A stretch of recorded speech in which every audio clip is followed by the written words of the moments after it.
Hello and welcome back to another episode of the Trademark Sports Podcast, number 2 for season 2024. We had some pretty good feedback on last week's one, so I was going to keep getting into it, get stuck in, get into the habit of building up this podcast, and hopefully you guys enjoy it and stick around week by week. So today we're going to be talking about the Indigenous Allstar game, the All-Star game, the Indigenous and the multi-side. The squads have been released today, as well as some pretty devastating news coming out of South Sydney.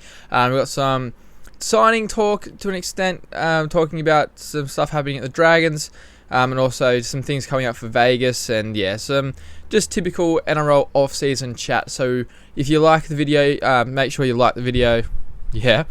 Subscribe to the YouTube channel. If you're listening to this on Spotify or Apple Podcasts, make sure you download it, give it a 5-star rating if you haven't already. Thank you for your continued support. But let's honestly just get straight into it with the Indigenous All-Star squad being named. So we've got Josh Adokar, Jacob Alec, Bailey Biondioto, Bailey Butler, Josh Curran, Adam Elliott, Jordan Grant, Jermaine Hopgood, Nico Hines, Josh Kerr, Cam Pereira, Latrell and Shaq Mitchell, Kieran Mosley, Peru from the Raiders, Tony Staggs, The Hammer, Isaiah Tass, Braden Trindle, and Cody Walker. So a pretty good side.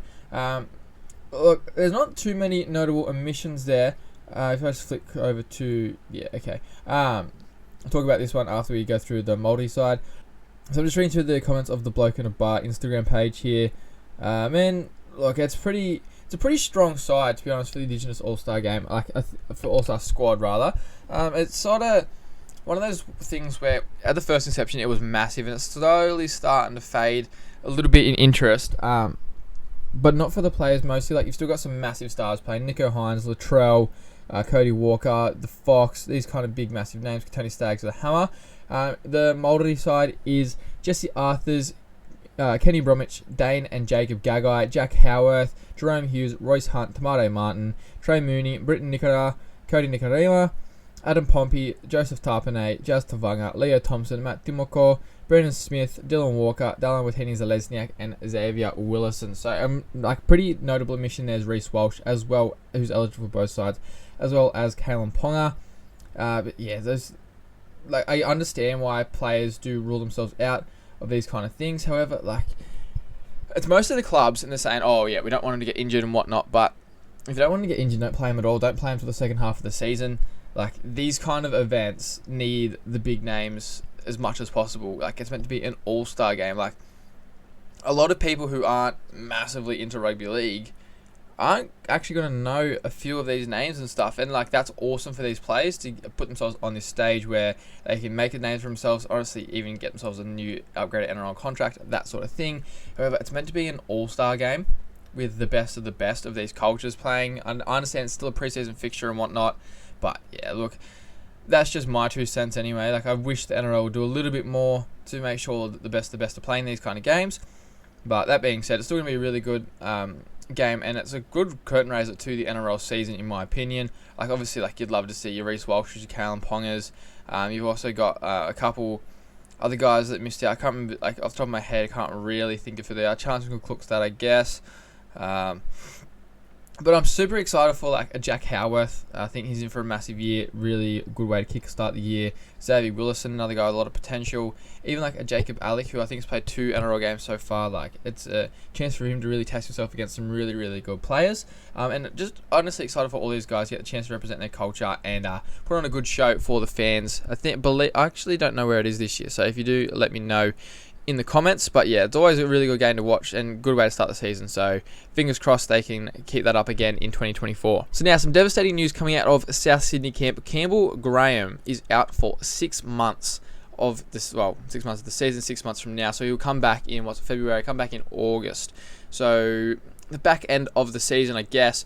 So last year it was well documented he had a sternum injury, and that's why he missed Origin and that sort of thing, which is unfortunate. Again, he's going to miss Origin this year, which, he's such a good player, definitely an Origin quality footballer, so to him to miss out again is super upsetting. So he needs surgery to repair the damage to his sternum, which is a really tough blow. This sternum injury is causing poor Campbell Graham a lot of grief through his career, but it sort of shows that Jack Whiten's signing was so good. I'm absolutely devastated for Campbell Graham, but The lucky thing is, by having Jack White in there, you just slot Isaiah Tass into right centre and put Tyrone Munro on the right wing. However, that could probably be a bit of an inexperienced edge there. Like, teams definitely turn to target that unless you put Jack White on the right hand side there.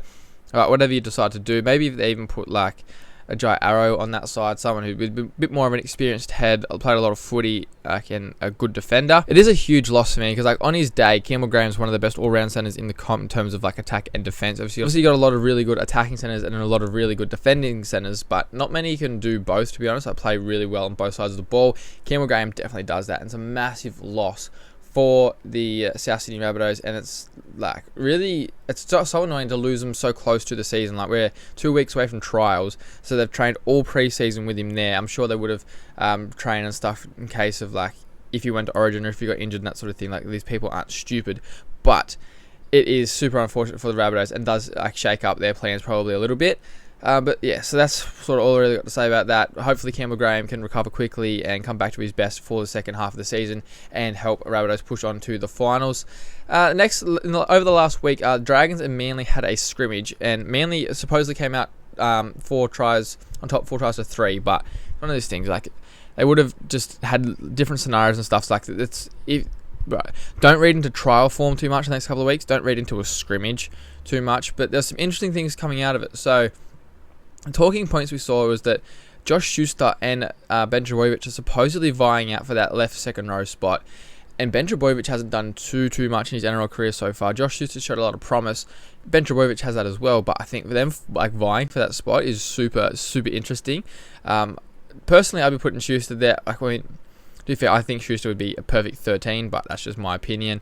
And look, heaps was made out about this from what Shane Flanagan said about Tom Trbojevic. So he said that Turbo is like looking awesome. If they can keep him fit, like, they'll go a long way in the competition. This is a guy that was working with Tom Trbojevic the last couple of years anyway. So I find it interesting that everyone's going like, oh, he's bagging out his own, like, not bagging out his own team, but like he's talking other teams up and stuff. It's like he's just saying what he saw. If Tom Trbojevic comes out at the start of the season and starts smashing teams by himself, you think other coaches are just going to like not say anything? Obviously, they're going to talk about how good he is. We saw him win a Dally M in 2021. That's such a nothing argument. But for Manly fans, that's so exciting that if he's healthy and can stay fit, that he's on for another really good season. Zach Lomax, he started at wing, then he floated between fullback and centre, which that's interesting, I know. We'll talk a little bit later about something that's come up that will probably interfere with what Shane Flanagan's plans were, I guess, sort of. But yeah, it sounds like he's playing a lot of a floating role this season, which would be interesting. Hopefully get his hands on the ball and attack a lot more. Maybe he'll be playing fullback in attack and centre in defence. That's that sort of thing to keep Tyrell Sloan out of the front line. Something like that, I'm not sure. But some other very interesting news is that Dylan Egan started left edge for the Dragons, and he's been touted as maybe getting that jersey for round 1. We'll see what happens in trials. You've also got Tom Eisenhuth and Dan Russell vying for that spot. What interests me with this is that Shane Flanagan made a point early in the preseason, like back in November, that he believes like guys like the Couchman twins and whatnot got too much NRL time, like too many NRL minutes last season. So I can't really see him starting Dylan Egan in round 1, a bloke on debut, and playing him there all season. I feel like whoever you want as your starting second rower in round 1, you want him there as your starting second rower in round 27 as well. So I feel like if he does play in round 1, Dylan Egan will probably be off the bench, but I can see him sort of starting the New South Wales Cup, and then if he plays well down there, then he will boost him up. Like, it'd be interesting to see what his approach is with Dylan Egan. He's obviously come out and said that he's really liking the look of Hamish Stewart as well. Another forward there. Loco Pacific Otonga's got massive raps on him, so another forward, and this is a Black Dragon squad that are low on forwards from what we've seen in the last couple of years, so it'll be interesting to see how he sort of juggles that and bounces that all out. But yeah, from the sound of it, like, Manly looked quite good in this scrimmage. Dragons got a few things to work on, but I feel like we sort of already knew that, like, that's how it was going to play out. A lot of people tipping Manly to have a really good season and be like there or thereabouts towards the end of the year. I'm not convinced just yet. There's a lot of different question marks around their team, and one of them is Anthony Seibold. But if he can get them firing and get these players playing to the best ability, and there's no injuries and that sort of thing, Manly definitely could shake something up in the comp and like take some pretty good scalps. Dragons, as we know, probably on paper the worst or second worst squad. So yeah, they got work to do. Another massive talking point for some reason this week, like it's definitely been a slow news for rugby league, is that the Roosters are getting a private jet over to Las Vegas. Okay, I'm not sure why this is even honestly a headline. Like, Nick Politis is a literal billionaire. He's a rugby league fanatic, loves his Roosters, so like shock that he's digging into his pocket to send his team over to Vegas in luxury and like comfort and everything. Like, what do we expect from Nick Politis and from the Roosters? Look at their team. You don't think Nick Politis is looking after him? Like, I think it's an absolute joke that people even really care. To be honest, they're still going to go over to Vegas, they're like playing a different time zone, still going to come back a week later and whatnot and try and play. I'm not actually sure who they've got in round 2, but like they're still going to come back and play after being in Vegas. I guess they get the week off because everyone else plays in like round 1.5 or whatever. But yeah, even still, like it's a lot of travel. So round 2, the not South Sydney Rabbitohs. That's what I'm looking at here. The Sydney Roosters play against Manly. So 2 Vegas teams, I guess. Yeah, I don't know. Everyone who's complaining, it's sort of just like, well, if that was your team, you'd absolutely love it if it was them. So it's sort of a bit of a nothing story. Oh, well, get over it. That moves us on to another re-signing, which is huge for the club. Ezra Mam re-signs with the Brisbane Broncos until 2029. So they fended off interest, the Broncos, from clubs like the Dolphins, who took a couple of their bigger name players at the end of last season. So there's no reported figure on the contract that I found just yet, but interesting to see because they still need to re-sign Walsh, who is eligible to hit the open market for November 1. Now, I did read something the other day that Adam Reynolds is supposedly going to take not unders, but a decreased contract to stay at the Broncos. So it would be interesting to see what Ezra Mam is on. I feel like Adam Reynolds is on a lesser contract so that they could re-sign those 2 guys. All reports suggest that Ezra Mam is going to be playing halfback once Adam Reynolds leaves, which is interesting because I feel like he's always been a 6 coming through the grades. I feel like his game, like his ball running game, is ridiculous. He scored heaps of tries last season. I think he scored like 24 tries in 36 NRL games or something like that.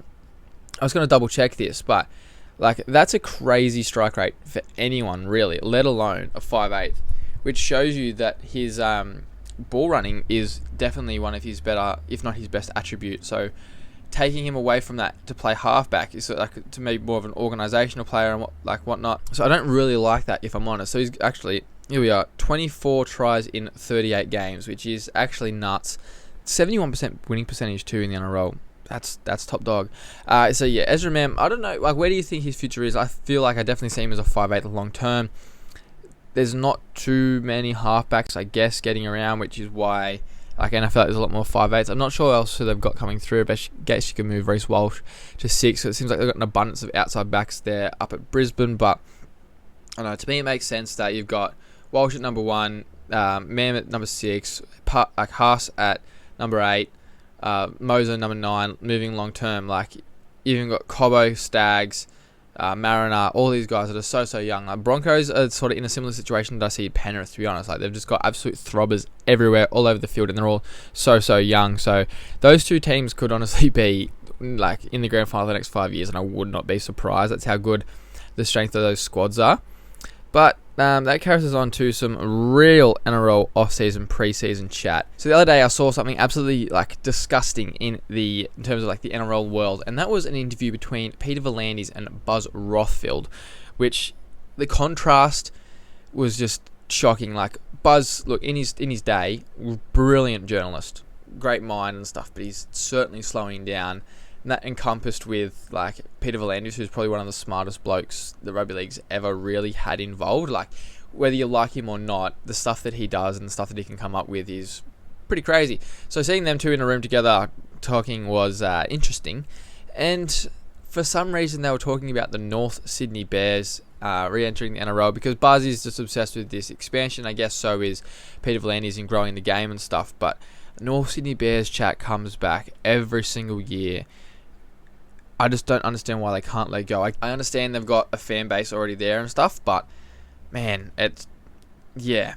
So Volandis said that the Bears won't come back in as North Sydney, which is fair, and what everyone else says, because there's already too many Sydney teams, which is what he said as well, but maybe in affiliation with another location. So, like, people have said, like, Western Bears if they go over to Perth or whatever, or people are saying Central Coast, but again, that's still really localised. Brisbane, if they have another team, Brisbane Bears, whatever it may be. It may even be another thing like the Dolphins, which I feel like will become Redcliffe Dolphins within a few years, but like how they'll be the Bears and then play at North Sydney every week anyway.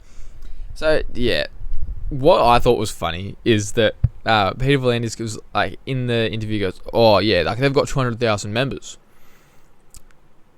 The current 17 NRL teams have just over 300,000. So if the Bears have 200,000, why are they not in the NRL? I think the number's actually more like 2,000, which makes sense for a New South Wales Cup side because that's all they are at the moment. Yeah, this was interesting stuff. Definitely very, very off-season rugby league. Give us footy back, please. Like, we're actually desperate for it at this point. Like, it's getting concerning how much we need some rugby league on the TV screens. That takes us to the best team in the comp, the Dragons, signing Tuipulotu from the Manly Warringah Seagulls. This is a great signing, I think, for the Dragons. Someone who wasn't really getting a crack at Manly, so it's good for Tuipulotu as well, but it just bolsters the outside backs of the Dragons. Now, there's a lot of good young kids coming through at the Dragons in the outside backs and stuff, but it does create a bit more competition for spots. I guess, like, we haven't really seen him in the NRL, so I don't know how they're going to play in the NRL. But, I don't know. It's definitely an upgrade on what we had, like, respectfully to Matt Feeney. He's been okay in first grade. He's shown glimpses. He scored that try to win it against the Roosters at Jubilee, both at Jubilee, actually, Cogra. And, like, so he's got glimpses of being really super talented, but defensively, some of his decision making isn't quite there, and, like, he does need a bit more time in New South Wales Cup, I think, to hone his craft. And what that allows for is Tuipulotu to come in and shore up that spot, have Tuipulotu and Ravalawa on the wings in combination, which I actually really like. Just hearing the sound of it, like, it sounds like it's a good wing pairing. It's interesting to see what they're going to do then with Lomax, because apparently he's playing wing, fullback, centre, everywhere. What they do with Sloan as well, I'm not sure what the plan is. I guess we've got trials coming up in a couple of weeks, so very interesting to see, and it gives, I guess, something to watch, something exciting for Dragons fans to watch for once as well, which is really, really nice. Yeah, great change, to be honest. So yeah, like, it's a 2-year deal, which, like, it's sort of win-win for the Dragons. And Tuipulotu, I imagine, to be around the same coin he was on at Manly, frees up a roster spot for them, fills up the Dragons top 30 as well, so everything's all locked in, ready to go. Shane Flanagan can now just head down, plan around this team, see how everyone goes for the first 6 months and start making some more changes and whatnot. But yeah, I think, yeah, for all parties, this is a win because Manly brought in, well, Tommy Talau and Jackson Polo, so there's so many spots in that back line, like so many people trying to take up spots in that back line anyway. So Tuipulotu obviously out of favour with Anthony Seibold.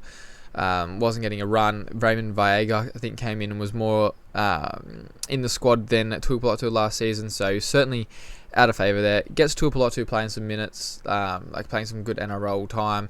Gets the Dragons and, like, bolsters the Dragons outside backs and offloads a roster spot for Manly so they can bring in one of the trainer trials. I feel like Nathan Brown's contract wasn't even registered as an NRL contract, like a development deal, because they had, well, I think he's too old for a development deal anyway, but because their top 30 was full. So, like, what else do you want them to do? The last thing I want to touch on for this week before we head off for another week of rugby league, just waiting patiently for some football to come along. I'm so excited. If you're on the YouTube, you'll see that I'm wearing my charity match jersey from the 2024 Sportshed TV charity match. Like, it was such a good day again. Like, I saw a lot of you guys out there. It was really nice to meet you, have a chat with you, and it was just a good day to meet, like, all these creators and stuff. Like, the amount of planning and stuff, like, and whatnot that goes into it from Norman and Josh and Adrian from Sportshed TV is ridiculous. Norman especially, I feel like he's sort of like the brains behind it. He definitely gets stressed out on the day, which is, look, sometimes a little bit funny to watch. Love you, Norman, but yeah, you just gotta relax, man. But yeah, like, it was also, like, even meeting guys like Rando and Rosie. Rando killed it. Like, they were really, really good to connect with. Reach out, Donny Sports, character. Seeing Nilso again, just being on the winning side again was fantastic. We're going to go for 3-peat next year. Thank you very much. But yeah, if you haven't seen it, I made a TikTok about my involvements in the charity match. I'm not going to call them highlights because they're certainly interesting. I got absolutely folded, so if you don't like me, you can go check that out and just watch me get absolutely smashed on repeat. It's very, very funny. It was a good day, all in good spirits. And look, I'm just keen to do it again next year. Like, it's one of those things. It's so exciting. I think like NRL Roast made a comment to me. He said like he's been doing his page for like 7 or 8 years, which again, props to him. That's awesome.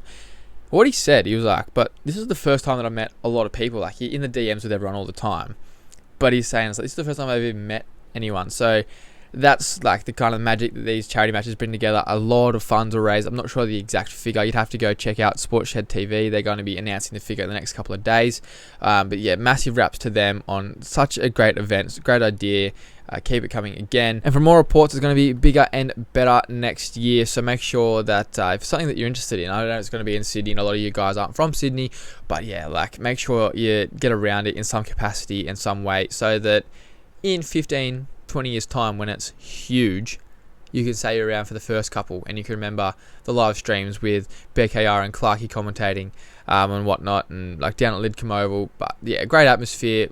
Awesome day for a really good cause. So you probably would still be able to donate to the GoFundMe, so that's something that you're interested in to help out Mark Hughes Foundation, like the raising money for brain cancer and Ronald McDonald House, Greater Western Sydney.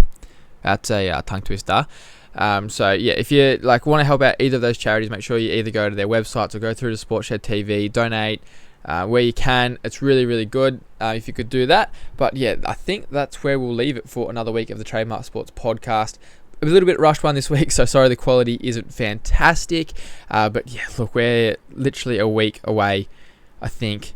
A week away from rugby league. There's some trials on this week. Dolphins versus Capras maybe, and I think the Broncos might play someone like Rabbitohs and Manly, like third grade, basically play against each other. So yeah, look, there's footy coming. I'm so excited. There's going to be lots and lots of news coming, so I guarantee these episodes will start getting longer. But yeah, thanks if you've made it this far. What are we gonna put in the comments? We'll say Mark Hughes Foundation. Well, actually, that's what we'll go. We'll go back to back. So if you've made it this far, put it out back to back, and always remember to Scotty, drink your water.